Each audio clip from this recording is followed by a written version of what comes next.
I'm Patsy, the crochet designer from Patterns by Patsy, and today's topic is, hey, put that away, we're working. And today's topic is yarn.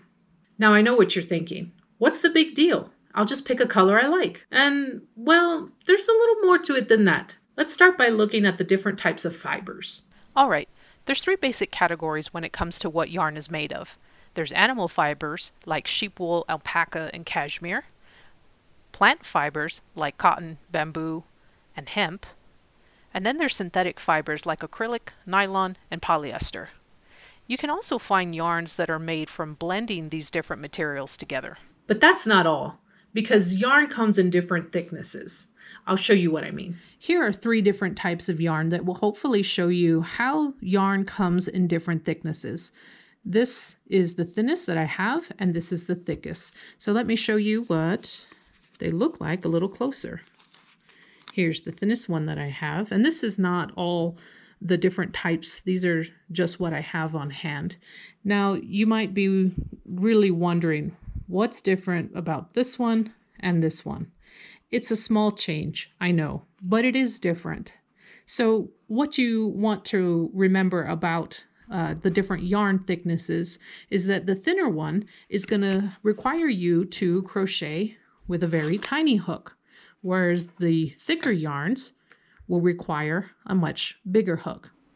Okay, our yarn talk isn't over because what?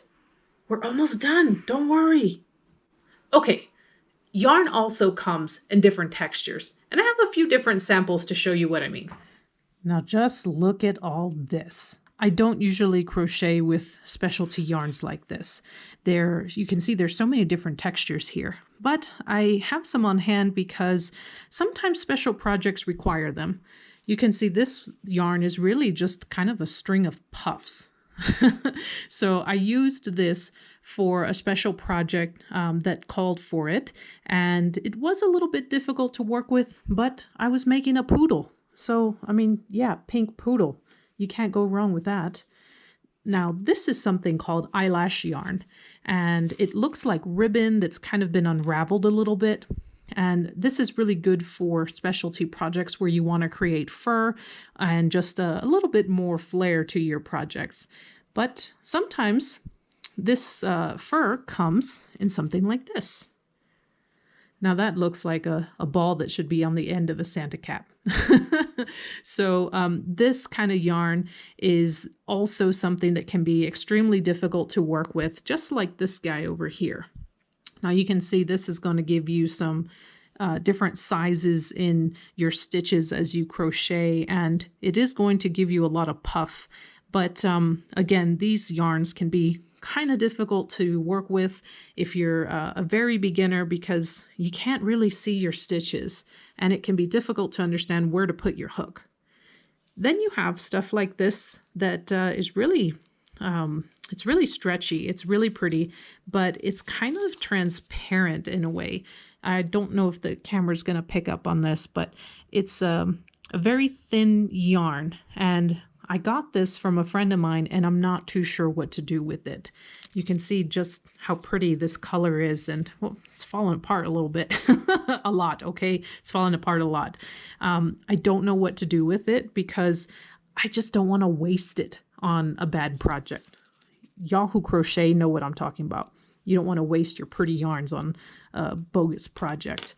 And then you have some stuff like this. Now this isn't too difficult to work with. It's kind of a smaller version of this gray one that we just saw.